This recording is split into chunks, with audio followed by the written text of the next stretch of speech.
We're nearing the end of our study of the exploration of space, and it's good to see everyone back today.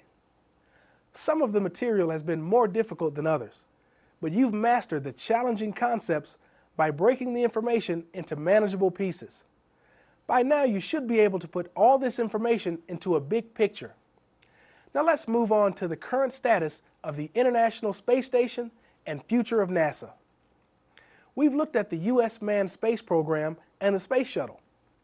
Now we're going to talk about space stations. This photo shows us what a space colony might look like on the moon.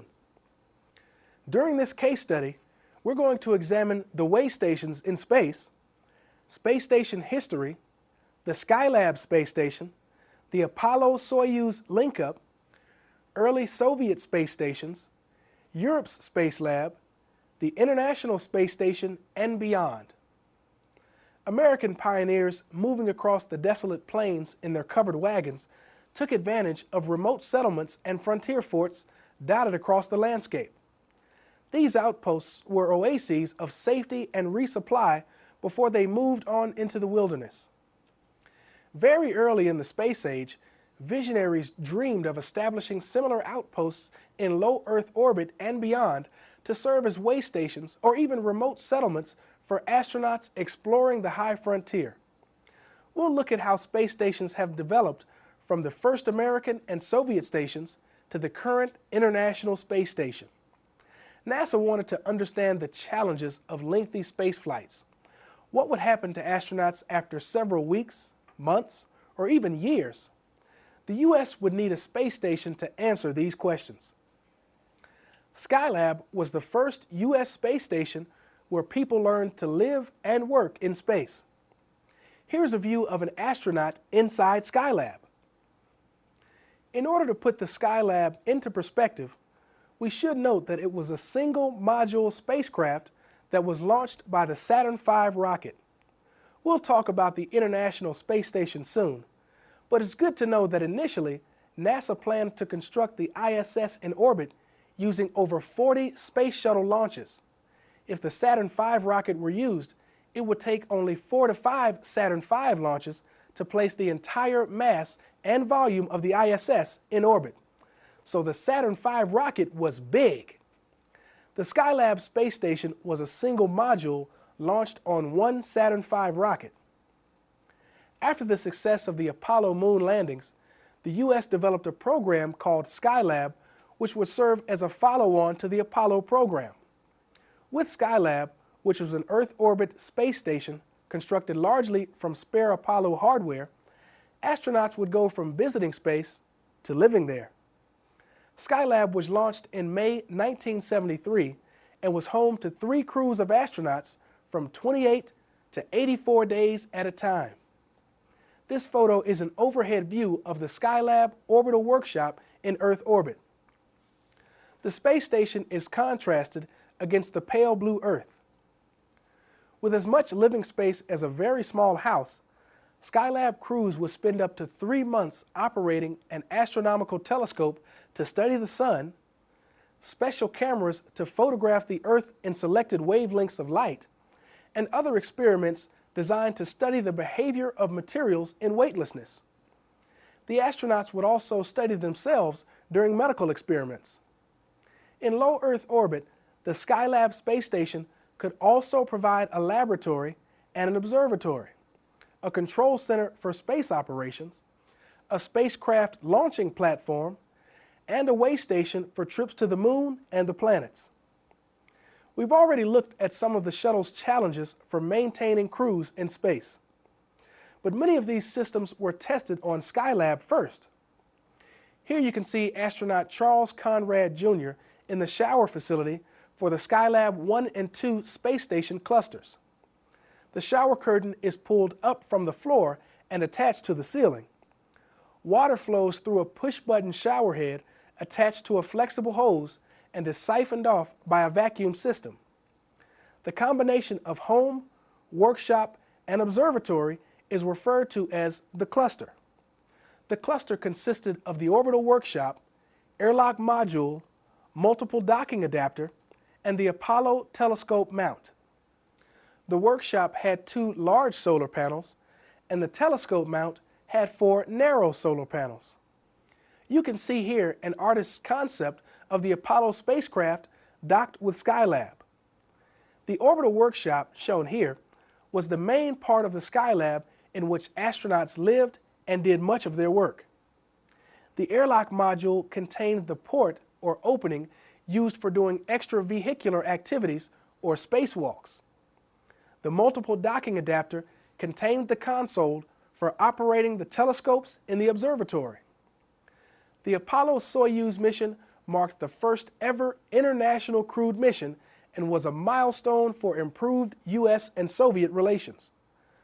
The Apollo-Soyuz link-up was a joint space effort named after the two spacecraft used.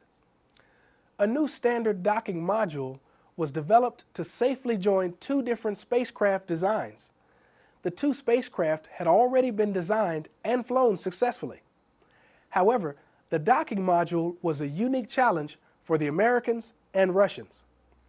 On July 15, 1975, Soyuz 19 launched from the Soviet launching pad in Central Asia. Hours later, Apollo 18 lifted off from Cape Canaveral. The Apollo-Soyuz test program was on its way. You can see the Soyuz spacecraft and launch vehicle being installed on the launch pad at the Baikonur complex in Kazakhstan on the left, while the Apollo spacecraft is going through countdown demonstration testing on the right. This photo shows the historic handshake between Apollo Commander Thomas Stafford in the foreground and Soyuz Commander Alexei Leonov made during the Apollo-Soyuz test project. This mission was, like the moon landing, a huge milestone in the history of space. When America and the Soviets declared the race for space in the 1960s, the idea of a joint project was probably unthinkable at the time. The Apollo-Soyuz test project is a perfect example of how different cultures can come together to further the common goal of space exploration. The Soviet Union developed a sophisticated series of Salyut space stations from the 1960s through the mid-1980s. Salyut 1, the first space station in history, reached orbit atop a Proton rocket with no crew on April 19, 1971. Salyut 3, 4, and 5 supported a total of 5 crews among them. Here you can see the Salyut 1 mission insignia with a drawing of the spacecraft. In 1986, the Mir space station was launched, starting a new era in long-duration spaceflight. The Moscow Mission Control Center typically uplinked a flight plan to the crew each day. This plan gave a high degree of crew autonomy in the actual scheduling of activities. Usually, Mir crews worked 5 days a week and took 2 days off. However, they often worked much longer than the 8 to 11 hour, 5-day-a-week regimen, sometimes becoming very fatigued. In this photo, you can see a Mir crew hard at work. Now here are some interesting facts about the Salyut 6 space station. The station received 16 cosmonaut crews, and the longest stay for a single cosmonaut was 185 days. The station hosted cosmonauts from Hungary, Poland, Romania, Cuba, Mongolia, Vietnam, and East Germany. 12 Russian Progress freighters delivered more than 20 tons of equipment, supplies, and fuel. An experimental transport spacecraft called Cosmos 1267 docked with Salyut 6 in 1982. The photo here is a view inside Salyut 6. Looks a little crowded, doesn't it? Let's take a look at Salyut 7 and some of its many accomplishments. Salyut 7 was home to 10 cosmonaut crews, with the longest duration being 237 days, and which included mission specialists from France and India working on board the station. 13 Progress freighters delivered more than 20 tons of equipment and fuel. Cosmos 1443 and Cosmos 1686 docked with Salyut 7 to provide attitude control for the station complex and was also used to reboost the station into orbit. The Salyut 7 was abandoned in 1986 and re-entered the Earth's atmosphere over Argentina in 1991. This is a photo of Salyut 7 being assembled. The Space Lab was designed to be flown in the Space Shuttle cargo bay, so experiments could be exposed directly to the vacuum of space. The Space Lab was designed to be flown in the Space Shuttle cargo bay, so experiments could be exposed directly to the vacuum of space. 2 U.S. experiments were flown with the cooperation of the European Space Agency's Technology Center in the Netherlands, once again proving that international cooperation in space is mutually beneficial to all countries. A cutaway picture shown here of the Space Lab gives you a pretty good idea of how people lived and moved around in the shuttle and in Space Lab. Until now, we've looked at the background for various space stations. At this point, we're going to investigate the International Space Station, or ISS.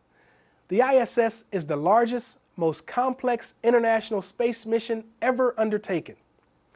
The US, Russia, Canada, Japan, and the European Space Agency are all cooperating on this grand project. That's 16 nations in all who have cooperated in the design, assembly, and missions of the ISS. After the end of the Cold War in the early 1990s, the US and Russia again teamed on a series of shuttle Mir missions that set the stage for cooperation on the ISS.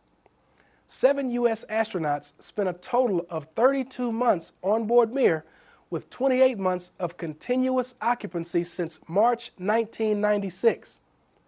Here's a technical picture of the Space Shuttle Atlantis docked to the Kristall module of Russia's Mir. The configuration shown is a joint U.S. and Russian mission completed in June 1995. The Space Shuttle Mir combination, which was the largest space platform ever assembled, is shown flying over the Lake Baikal region of Russia. This slide shows an interesting view of the configuration of the ISS and the nations that were responsible for each of the elements. It would appear that the US and Russia were primarily responsible for building the ISS. Yet we should remember that both countries were part of a team of nations who worked together to make the ISS a success. The components and construction sequence for the ISS are the most complex ever attempted. The station is in an orbit with an altitude of 400 kilometers or 50 miles and an inclination of 51.6 degrees. The Space Shuttle Discovery crew on STS-116 successfully staged 3 spacewalks to rewire the station's electrical grid and install a new segment of the station on December 9, 2006. Here, you can see mission specialist Robert Kerbeam Jr. prepare to replace a faulty TV camera on the exterior of the ISS. The in-orbit assembly of the ISS begins a new era of hands-on work in space. It involves more spacewalks than ever before and joined more than 100 different components to make up the ISS. STS-88 mission specialist James Newman is shown holding a handrail as he waves back at the camera during the first of 3 EVAs completed in the mission. Notice the orbiter reflected in his visor. To build and maintain the ISS, astronauts who walk in space will work in partnership with a new generation of space robotics. In addition to mechanical arms, other robotics can be used on board the station. Robotics similar to Earth's cherry pickers will maneuver astronauts to work areas.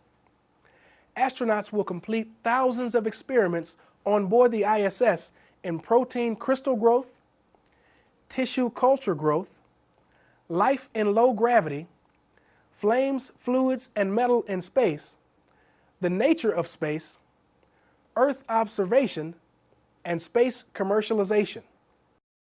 These experiments are vital to the next phase in space, which is colonization of the moon as a stepping stone to the planets.